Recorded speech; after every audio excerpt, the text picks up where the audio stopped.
नमस्कार विद्यार्थी मित्रांनो, आपण मागच्या व्हिडिओमध्ये पाहिले की ॲडॉप्टेशन्स आपण बघितले. ॲडॉप्टेशन्समध्ये कोणकोणत्या भागातले ॲडॉप्टेशन बघितले तर ॲक्वॅटिक प्लांट्स जे असतात म्हणजे पाण्यामध्ये ज्या वनस्पती असतात, डेझर्ट एरियामध्ये ज्या असतात, वाळवंटी प्रदेशात ज्या वनस्पती असतात आणि त्याचबरोबर स्नोवी रिजनमध्ये म्हणजे कशामध्ये तर बर्फाळ प्रदेशांमध्ये ज्या असतात त्या वनस्पतींचं बघितलं. आज आपण द लिव्हिंग वर्ल्ड ॲडॉप्टेशनमध्ये पुढच्या 3 भागात ज्या वनस्पती असणार आहेत म्हणजे फॉरेस्ट रिजनमध्ये, त्याचबरोबर ग्रासलँडमध्ये आणि हे जे ॲडॉप्टेशन injection of food in plant जे आहे म्हणजे कशामध्ये तर अन्नग्रहणासाठी कोणकोणते अनुकूलन झाले वनस्पतींमध्ये ते बघा. The living world adaptation and classification तिसरा व्हिडिओ आहे हा आपला. Adaptation in plant of forest region, जंगली प्रदेशामध्ये वनस्पती असतात त्यांच्यामध्ये कोणकोणतं अनुकूलन घडून येतं. A variety of plant like trees, shrubs, herbs are found in forest. बघा काय सांगितलेलं आहे की व्हरायटी ऑफ प्लांट ज्याच्यामध्ये काय येणार आहे, ट्रीज येणार आहेत, शर्ब्स येणार आहेत, हर्ब्स येणार आहेत म्हणजे झाडं येणार, झुडपे येणार, रोपटी येणार, ही सगळं आपल्याला जंगलामध्ये आढळून येत असतं. This plants compete amongst themselves for sunlight, hence trees grow tall to get sunlight and climbers and vines grow to a great height with support of trees. बघा काय सांगितलेलं आहे. मग ह्या ज्या वनस्पती आहेत यांचं कॉम्पिट चाललेलं असतं. कॉम्पिट म्हणजे काय तर एकमेकांच्या मध्ये अशी स्पर्धा चाललेली असते. कशासाठी तर सूर्यप्रकाश मिळवण्यासाठी हे चाललेलं असतं. आता सूर्यप्रकाश कशासाठी हवाय तर वनस्पती या स्वयंपोषी असतात, ॲटोट्रॉफिक असतात, स्वतःचे अन्न स्वतः तयार करतात. कोणत्या प्रक्रियेद्वारे करतात तर प्रकाश संश्लेषण म्हणजे फोटोसिंथेसिसद्वारे करत असतात. ह्या फोटोसिंथेसिस या प्रक्रियेमध्ये सनलाईट सूर्यकिरणांची सगळ्यात जास्त गरज असते आणि तो मिळवण्यासाठी या वनस्पतींमध्ये कॉम्पिटिशन चाललेलं आहे. आता बघा एक वनस्पती जास्त वाढलेली आहे, तिच्या वाढण्यामुळे जी कमी उंचीला असणार आहे तिला प्रकाश मिळणार आहे का जास्त नाही, म्हणून तिचीही वाढ पुन्हा होत असते. बघा hence trees grow tall to get sunlight, म्हणून वनस्पती उंच काय होत असतात वाढत असतात. अँड आता बघा climbers and vines grows to a great height, आणि त्याच्याबरोबर ज्या वेली असतात त्या झाडांना त्या सुद्धा त्याच्याभोवती वाढत असतात with the support of trees, झाडांचा आधार घेत त्या वाढत असतात. Spring like tendrils on stem of some climbers is an example of adaptation. बघा आता स्प्रिंग लाईक टेंड्रिल्स असं आपल्याला ह्यांनी सांगितलेलं आहे. वेलींवर तुम्हाला असे एकदम स्प्रिंग लाईक स्ट्रक्चर दिसतं, एकमेकांभोवती असं गुंडाळलेलं असं स्ट्रक्चर दिसतं. स्टेमवर हे सुद्धा काय आहे वेलींवर आपल्याला आढळणार आहे, हे एक अनुकूलन आहे, त्याचं उदाहरण आहे. बघा पहिल्यांदा जे आहे ते आपल्याला ट्रीज दिसत आहेत उंच जंगलामध्ये वाढलेल्या. दुसऱ्या ह्याच्यात जे दिसत आहेत ते शर्ब्स आहेत आणि तिसऱ्या ह्याच्यात आहेत ते हर्ब्स आहेत. बघा आता हे झालं पहिलं बघितलेलं फॉरेस्ट रिजनमधलं. आता ग्रासलँड रिजन म्हणजे गवताळ प्रदेशामध्ये ज्या वनस्पती असतात त्यांच्यामध्ये काय अनुकूलन घडत असतं. बघा diverse type of bushes and grasses are found in the grassland. बघा बशेस म्हणजे खुरटी झुडपे जे असतात, 3 ग्रासेस म्हणजे गवते, ही काय होत असतात ग्रासलँडमध्ये गवताळ प्रदेशात आढळत असतात. Fibrous root of the grasses prevent soil erosion. बघा जे फायब्रस रूट असतात, तंतुरूपी अशी मुळं असतात ग्रासेसची, गवताची तंतुरूपी मुळे जी असतात ती काय करत असतात बचाव करत असतात जमिनीची धूप होण्यापासून. Grasses in equatorial region are very tall. Equatorial region म्हणजे काय आहे तर विषुववृत्तीय प्रदेश, वर जे सॉइल इरोजन म्हटलं ते जमिनीची धूप आहे. बघा मग इक्वेटोरियल रिजन म्हणजे विषुववृत्त भागामधील जी गवत असतात ती जास्त उंचीची असतात. Animals like tiger, elephant and deer can remain hidden in this grasses. बघा इलिफंटसारखा हत्तीसारखा एकदम मोठा असा प्राणीसुद्धा त्या गवतामध्ये आढळून येऊ शकतो, म्हणजे हिडन म्हणजे लपला जाऊ शकतो, एवढी मोठी ती काय असतात गवत असतात. पुढे बघा grasses in cold region are very short. ह्याच्या तुलनेत जर बघायला गेलं तर कोल्ड रिजन थंड हवेच्या प्रदेशातली गवते असतात ती अतिशय छोटी असतात.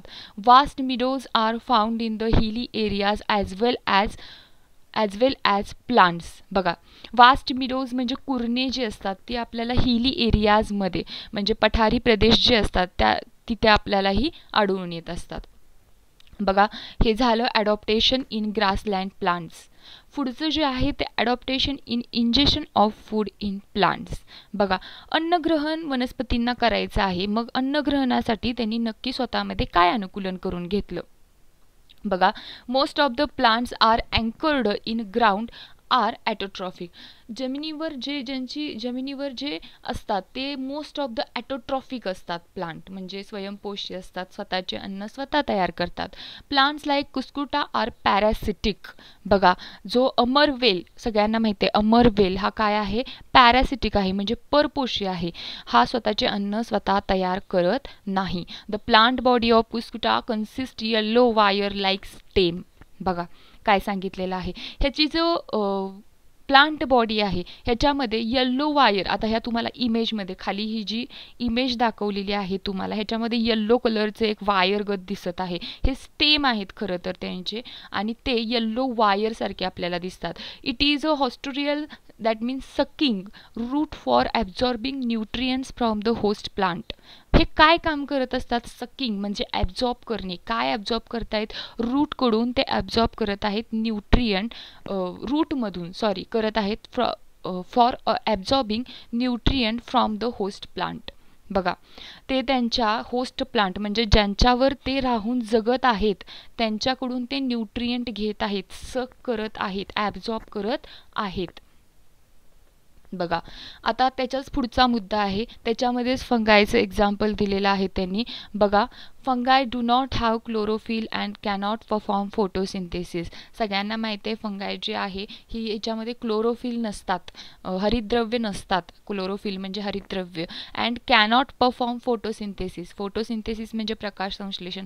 हरितद्रव्यच नाही आहेत, क्लोरोफिलच नाही आहेत, त्याच्यामुळे प्रकाश संश्लेषण किंवा फोटोसिंथेसिस तिथे होऊ शकत नाही. They obtain food from starchy foodstuff like bhakri and bread. बघा, भाकरी किंवा ब्रेड जास्त दिवस जर घरात तसेच राहिले, बुट्टीमध्ये जरी भाकरी तशीच राहिली, तर त्याच्यावर तुम्हाला एक काळा किंवा असा पांढरट असा थर आलेला दिसतो, त्याला आपण बुरशी असं म्हणतो, fungi. They have root like fibre for absorption of food. बघा काय सांगितलेलं आहे, ते येण्याचं कारण काय आहे, बुरशी त्याच्यावर वाढलेली आहे. का वाढतीये, तर ॲब्झॉर्प्शन ऑफ फूड, स्वतःला अन्न घेण्यासाठी, ॲब्झॉर्ब करण्यासाठी ती त्याच्यावर वाढत आहे. खाली ब्रेडचा एक तुकडा दाखवलेला आहे बघा, आणि त्याच्यावर काळा असा थर आलेला दिसतोय, काळा पांढरा थर दिसतोय, त्यालाच आपण फंगाय किंवा बुरशीची वाढ झाली त्याच्यावर असं म्हणणार आहे. आता हे एक महत्त्वाचं उदाहरण आहे, ह्याच्यावर प्रश्न विचारला जातो. बघा, ॲडॉप्टेशन for injection of food in plant, त्यामध्येच ह्यालाच इन्सेक्टिव्हरस प्लांट सुद्धा म्हणतात. काय आहे बघा नक्की हे कीटकभक्षी वनस्पतींमध्ये. Plant need nitrogen, phosphorus and potassium for growth. वनस्पतींना नायट्रोजनची गरज असते, फॉस्फरसची गरज असते आणि पोटॅशियमची गरज असते. कशासाठी, फॉर ग्रोथ म्हणजे वाढीसाठी गरज असते. Plant that grow in soil which is deficient in nitrogen like Drosera, वेनस, फ्लायट्रॅप ॲटसेट्रा. बघा, काही वनस्पती ज्या वनस्पतींमध्ये वाढतात त्यांच्यामध्ये कमी असते कशाची, नायट्रोजनची. कोणत्या वनस्पती अशा असणार आहेत, ड्रॉसेरा किंवा व्हेनस फ्लायट्राइप. ह्या खाली जे तुम्हाला इमेजेस दिसत आहेत ह्या व्हेनस फ्लायट्राइपच्या आहेत. बघा, फुलफिल ते काय होत आहे मग, ह्या fulfil their need for nitrogen by consuming insects. आता बघा, पहिली इमेज जी आहे हे जे लीव्ज आहेत ह्याच्यामध्ये बघा कसं दाखवलेलं आहे, हे ओपन झालेले आहे. त्याच्यामध्ये काय होते, दुसऱ्यामध्ये आपल्याला इन्सेक्ट दिसून येतोय, त्याच्यामध्ये जाऊन इन्सेक्ट बसलेला आहे. बघा, मग काय आहे, adaptation seen in this plant serve to attract insect and hold them captive. ही जी तिसरी इमेज आहे बघा किती कलरफुल अशी दिसत आहे, अट्रॅक्टिव्ह आहे. ह्याच्याकडे पाहून कोणताही कीटक सहज अट्रॅक्ट होणार आहे, आकर्षित होणार आहे. आणि काय होणार, तो कीटक, हा जो कीटक आहे तो इथे मध्ये येऊन बसला की काय करणार आहे, ही हे बंद करायला सुरुवात करणार आहे, क्लोज करायला सुरू करणार आहे, जसं ह्या मधल्या इमेजमध्ये दाखवलेलं आहे बघा. आणि क्लोज करून घेणार आहे आणि त्या नायट्रोजनची जी कमी आहे ती त्या कीटकाकडून काय करणार आहे, पूर्ण करून घेणार आहे. हे एक प्रकारचं अनुकूलनच झालेलं आहे ह्याच्यामध्ये. बघा, आपण एकूण किती ॲडॉप्टेशन आज बघितलेले आहेत, किती ॲडॉप्टेशन एकूण बघितलेली आहेत, तर adaptation in plant of forest region बघितलं, जंगलामध्ये बघितलं, त्याच्यामध्ये ट्रीज, शर्ब्स, हर्ब्समध्ये आपण बघितलेलं आहे उंच झाडं वाढत जातात. का वाढत जातात? तर सनलाईटची गरज असते म्हणून वाढत जातात. ॲडॉप्टेशन ग्रासलँड प्लांटमध्ये नक्की काय होत आहे? काही भागातल्या वनस्पती या खूप उंच असतात, जसं की इक्वेटोरियल रिजन, विषुववृत्त भागातल्या, तर काही भागातल्या म्हणजे कोल्ड रिजनमधल्या अतिशय लहान असतात, ज्यांच्यामध्ये फक्त रॅबिट्स असे जाऊन बसू शकतात. वास्ट मिडोज आर फाउंड, म्हणजे कुरणेसुद्धा आपल्याला पठारी प्रदेशात आढळत असतात. बघा, ॲडॉप्टेशन इन इंजेक्शन ऑफ फूड, ह्याच्यामध्ये सगळ्यात जास्त अनुकूलन आपल्याला दिसून येत आहे. त्याच्यामध्ये पहिलं जे आपण उदाहरण घेतलं, अमरवेलचं घेतलं, त्याच्यामध्ये बघा काय सांगितलेलं आहे, येल्लो वायर लाईक स्टेम्स आहेत, म्हणजे जे स्टेम्स आहेत ते येल्लो वायरसारखे आपल्याला दिसत आहेत, आपल्याला इमेजमध्ये खालच्या दिसत आहेत. हे लिफलेस आहेत आणि हे फोटोसिंथेसिससुद्धा परफॉर्म करू शकत नाहीत. हे फक्त काय करतायत, ज्या वनस्पतीवर ते राहत आहेत, होस्ट प्लांट म्हणजे काय, मुख्य वनस्पती ज्याच्या हे स्वतःला वाढवत आहेत, त्यांच्याकडून ते ॲब्झॉर्ब करून घेत आहेत. काय ॲब्झॉर्ब करून घेत आहेत? न्यूट्रिएंट, आणि फक्त त्या न्यूट्रिएंटवर ते जगत आहेत. फंगायवर बघा काय सांगितलेलं आहे, ह्या फंगायला गरज असते अन्नाची, बरोबर आहे. मग ती कुठून घेते? भाकरी, ब्रेड सारख्या गोष्टींवर ही वाढत असते आणि तिथून ती काय करत आहे बघा, ॲब्झॉर्ब करत आहे तिचं फूड. हे तिसरं जे आपण बघितलं, ही जी इमेज आहे ही व्हेनस फ्लाय ट्राईबची आहे. ह्याच्यावर प्रश्न विचारला जातो, तुमच्या पुस्तकात सुद्धा बघा दाखवलेलं आहे. बघा ह्याच्यामध्ये ही काय करत आहे की हिला गरज आहे नायट्रोजनची, या वनस्पतीमध्ये नायट्रोजनची कमी आहे आणि ही नायट्रोजनची कमी ही या कीटकांकडून पूर्ण करत आहे, म्हणूनच हिला कीटकभक्षी वनस्पती सुद्धा म्हणतात. ही कीटकांना गिळतीये असं दाखवलेलं आहे. इतकी अट्रॅक्टिव्ह आहे ही की ह्याच्यावर येऊन कोणताही कीटक बसत आहे आणि ह्या कीटक बसल्यानंतर ही क्लोज होते आणि तिच्याकडून, या कीटकाकडून स्वतःमध्ये कमी असलेल्या नायट्रोजनची कमतरता ती पूर्ण करून घेत आहे. बघा आजचा जो व्हिडिओ आहे त्याच्यामध्ये कुणालाही काहीही शंका असेल तर तुम्ही विचारू शकता. आणि ह्या ज्या स्लाईड आहेत त्याच्यामध्ये पॉईंट वाईज दिलेलं आहे. या स्लाईडमधले महत्त्वाचे मुद्दे वहीमध्ये लिहून घेत चला. महत्त्वाचे मुद्दे कोणते लिहिलेले आहेत ते मला एकदा मेसेज सेंड करून माझ्या नंबरवर मला दाखवा की तुम्ही मुद्दे कसे लिहून घेत आहात ते, आणि कोणतीही शंका असेल तर मला विचारा.